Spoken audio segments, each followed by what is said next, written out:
BRS నిర్లక్ష్యంతోనే గోదావరిపై AP Nallamala Sagar నిర్మాణం చేపట్టిందన్నారు మంత్రి ఉత్తమ్ కుమార్ రెడ్డి. తుమ్మిడిహెట్టి నుండి గ్రావిటీతో సుందిండ్ల ప్రాజెక్టుకు నీటిని తరలిస్తామన్నారు మంత్రి. తెలంగాణ నీటి కోసం ఏ పోరాటానికైనా సిద్ధమని స్పష్టం చేశారు మంత్రి ఉత్తమ్. గోదావరి జలాల్లో రావాల్సిన చుక్క నీటిని కూడా వదులుకోమని స్పష్టం చేశారు. నిర్మల్ ఎన్టీఆర్ స్టేడియంలో ఏర్పాటు చేసిన బహిరంగ సభలో పాల్గొన్నారు మంత్రి. గోదావరి నదీ జలాల విషయంలో గత బీఆర్ఎస్ ప్రభుత్వం 10 ఏళ్ల నిర్లక్ష్యం వల్లనే తెలంగాణకి న్యాయం జరగలేదు.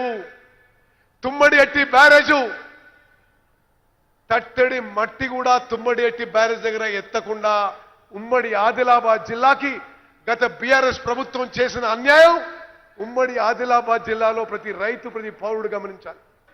1,00,000 కోట్లు ఖర్చు పెట్టి వాళ్ళు కట్టిన ప్రాజెక్ట్ ఏమైంది? మేడిగడ్డ, అన్నారం, సుందిల్ల బ్యారేజీలు కూలిపోయి వాళ్ళు కట్టిన కాళేశ్వరం ప్రాజెక్ట్ నుంచి ఒక్క చుక్క నీళ్లు కూడా ఉపయోగించకుండా మన కాంగ్రెస్ ప్రభుత్వంలో భారతదేశంలోనే రికార్డు స్థాయిలో వరి పంట పండించడం కానీ ప్రొక్యూర్మెంట్ చేయడం కానీ మరి ఇది మొత్తం భారతదేశం గమనిస్తుందని చెప్పి మనం చేస్తున్నాం.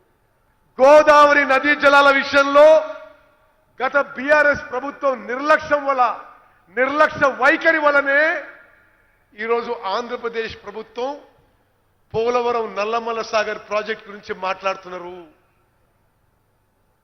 రేవంత్ రెడ్డి గారు, నేను అనేక మార్లు కేంద్ర ప్రభుత్వంలో మరి కేంద్ర జలవనరుల మంత్రితోని, ఎన్వైరన్మెంట్ మినిస్టర్తోని, సిడబ్ల్యూసీతోని, జిఆర్ఎంబితోని, పోలవరం ప్రాజెక్ట్ అథారిటీతోని మా అబ్జెక్షన్స్, మా వ్యతిరేకత, ఈ పోలవరం నల్లమల్ల సాగర్ ప్రాజెక్టుకి మేము వ్యతిరేకం అని స్పష్టంగా తెలియజేయడం జరిగింది. మేము సుప్రీం కోర్టులో కూడా పోలవరం నల్లమల్ల సాగర్ ప్రాజెక్టుని వ్యతిరేకిస్తున్నాము.